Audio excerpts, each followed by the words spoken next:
मैंने सुना है इन फूलों पर पवित्र आत्माएं रहती हैं। सुना तो ये भी है कि इस फूल को यहाँ से दूर ले जाकर लगाने की सभी कोशिशें बेकार गईं। ये केवल इसी जगह पर उगती हैं। नील ने अपना चेहरा बिल्कुल मेरे ऊपर लाकर कहा तो मेरी आंखें अपने आप बंद हो गईं। एक अजनबी की तरह हम मिलते, पास होकर भी एक दूरी पर खड़े। मैं चुपचाप उसकी ओर देख लेती, वो भी कभी मुस्कुराकर मेरी ओर देख लेता। वो कभी किसी रात मेरे सिरहाने की खुली खिड़की में से होकर मेरे सपनों में आ जाता या कभी सवेरे सूरज की पहली किरण पर बैठकर मेरी पलकों को छेड़ जाता। और जब कभी सांझ में मेरी खुली केशों की चांदनी को देखता तब मेरे कमरे के कोने में लगे हुए आईने में आकर बैठ जाता।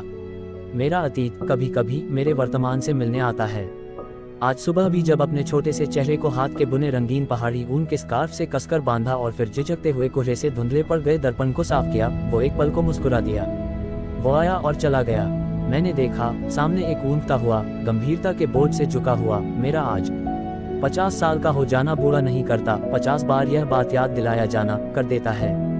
जन्मदिन अब मेरी उम्र में एक और वर्ष जोड़कर चला जाता है। शुभकामनाओं के फोन कॉल में शुभकामनाओं से अधिक बढ़ती उम्र और उसके साथ आने वाली परेशानियों की बातें होती। कुछ इक्का दुक्का सहेलियों का अगर भूले भटके फोन आ भी जाता तो उसमें बधाई संदेश के बाद पहला सवाल तुझे मेनोपॉज हुआ ही होता। मेरा नकारात्मक उत्तर उन्हें ईर्ष्या से भर देता। मेनोपॉज को लेकर स्त्री आज भी असहज है। जिस बात पर गंभीरता से चर्चा की जानी चाहिए उस पर बात करने से भी कतराती हैं। जैसे मेनोपॉज वह दैत्य है जो उनसे उनका वुमन सेहुड ले लेगा। ये सब सोचते हुए मैं अपनी वही एक एक नीरस क्रिया दोहराती चली गई जो कॉलेज जाने से पहले पिछले 20 वर्षों से दोहराती चली आई हूँ। पहले अपनी सूती काली साड़ी को कुछ ऊंची कर बांधा, फिर पूरे बांह की कलमकारी ब्लाउज के ऊपर काले रंग का ही पहाड़ी ऊन का कार्डिगन पहन लिया। मैंने अपने बदन को अनेक परतों के नीचे छिपा लिया। जैसे फरवरी की गुलाबी ठंड को ओढ़कर वो फिर चला आएगा और उसकी एक छुअन मेरे मुखौटे को उतार फेंकेगी। 50 की होकर भी 50 का न दिखना डिग्री कॉलेज में संस्कृत के प्रोफेसर के लिए ठीक नहीं। पहाड़ ठंडे और चुप होते हैं लेकिन यहाँ के लोग बोलना जानते हैं। यूं भी इस गरीब देश में एक ही बात प्रचुरता में पाई जाती है, वह भी मुफ्त सलाह। मैंने कुर्सी पर बैठकर अपने मोजे पहने और जूतों के फीते बांधकर अपने क्वार्टर से निकलकर कॉलेज की तरफ चल दी। टीचर्स क्वार्टर्स में जो मकान मुझे मिला उसकी स्थिति के कारण उसे बूढ़ा मकान बुलाया जाता है। पहले ही दिन उस विचित्र मकान की स्थिति ने मेरा मन मोह लिया। सबसे अंतिम में खड़ा, घने पेड़ों से घिरा, बेरंग और जंग पड़े लोहे के गेट वाला। कभी कभी दूर के एक शिव मंदिर की मधुर घंटों की आवाज पहाड़ों को चीरती हुई कानों को इतनी आत्मीयता से छूती जैसे किसी प्रिय की सांसें हों। अपनी सोच में डूबी हुई मैं कॉलेज के गेट पर पहुंचने ही वाली थी कि बादलों की माला के मोती टूटकर बिखर गए और भीगे आसमान ने धरती को भी भिगो दिया। तभी मेरे पीछे से एक आवाज आए, कहीं अटका पड़ा है सावन, शायद रेगिस्तान को भिगोने बसंत चला आया। छाता खोलते मेरे हाथ अभी संभल पाते कि मेरे कांपते हाथों को उसने अपनी गीली हथेलियों में बंद किया और छाते को थोड़ा सा अपने ऊपर भी कर लिया। मैंने चौंक कर देखा तो वही थी। दिल्ली विश्वविद्यालय के हिंदी विभाग से है और प्राचीन ग्रंथों पर शोध कर रही है। पता नहीं किसने इसे मेरे बारे में बता दिया और ये यहाँ चली आई। प्रिंसिपल का आदेश है तो टाल भी नहीं सकती।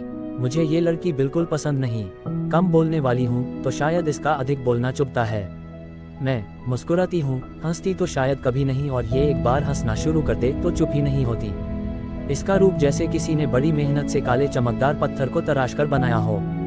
बस यहीं ठहर जाती हूँ। ये रंग और यह स्वभाव उसे मेरे सामने ले आता जिसे हर पल मैं धकेलती रहती हूँ, मेरा अतीत। तो क्या इसलिए मुझे विभावरी पसंद नहीं? उसे देख मुझे मेरे अतीत के लौट आने का डर सताता रहता है। मैं चाहती हूँ वो चली जाए, फिर कभी न लौटने के लिए। हमारी नजरें मिली और वो की करके बेशर्मी से हंस पड़ी। मेरा अंग अंग उसकी बेशर्मी पर गुस्से से थरथरा उठा। मैं कुछ कहती कि वो बोल पड़ी। कहते हैं डायन की आंखों में यदि देख लिया तो फिर वो पीछा नहीं छोड़ती। न जाने किस शक्ति के वश में आकर मैंने अपनी नजरें झुका ली और वो बेशर्म फिर हंस पड़ी। एकदम बच्ची सी दूधिया हंसी से शराबोर होती मैं उसके साथ चल पड़ी। संसार में कुछ लोग ऐसे होते जो दूसरों को अपनी ओर आकर्षित कर लेते हैं लेकिन दूसरों के चरित्र को दबाते नहीं बल्कि और उभार देते हैं।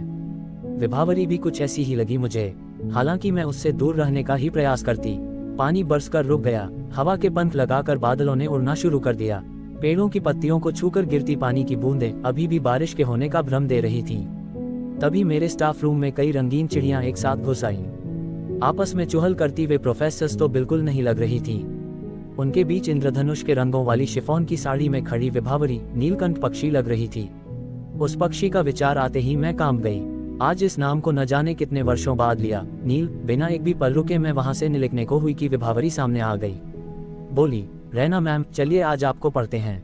और मेरे जवाब का इंतजार किए बिना उसने दूसरों को इशारा कर दिया।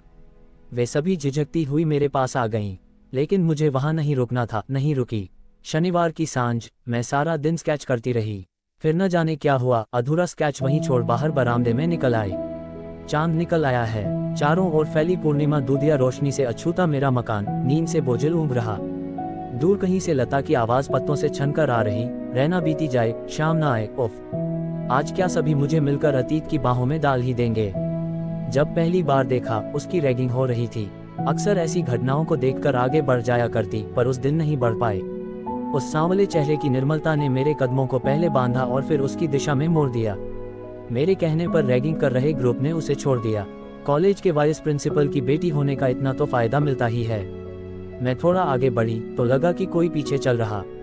देखा तो वही था। क्या है? जी धन्यवाद। उसके स्वर के कंपन से मुझे अपनी रुखाई पर गुस्सा आ गया।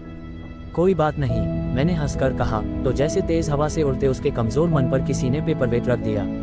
पीछे से चलकर बिल्कुल सामने आकर खड़ा हो गया और बोला, बात तो है, जब चुप रहकर निकला जा सकता था आप नहीं गईं। आप डरी नहीं। ये भी पढ़ें, पति पत्नी का रिश्ता दोस्ती का हो या शिष्टाचार का। तब मुझे समझ आया कि जनाब मुझे भी अपनी तरह फर्स्ट ईयर का स्टूडेंट समझ रहे थे। मैं थोड़ा आगे बढ़ी और उसकी आंखों में झांक कर कहा, डरना क्यों? इस कॉलेज के वाइस प्रिंसिपल की बेटी सेकंड ईयर में जो है। अच्छा, तो आप वाइस प्रिंसिपल सर की बेटी को जानती हैं? उसने यह बात इतनी गंभीरता से कही कि मैं चाहकर भी अपनी हंसी नहीं रोक पाए। मुझे यूं हंसता देख वह न चौंका और न मुझे रोका, बस अपलक देखता रहा।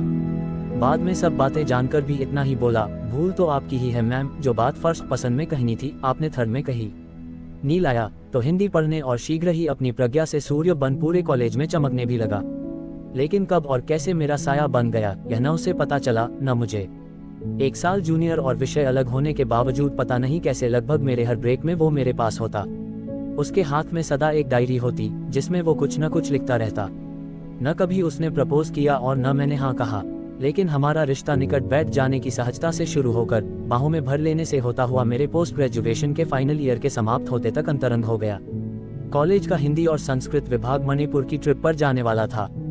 हम भी गए। वहां भविष्य की योजनाएं बनाई और लौटने के बाद साथ देखे गए भविष्य को वर्तमान ने आग लगा दिया। बारिश से भीगी शामें मुझे उदास कर जाती हैं।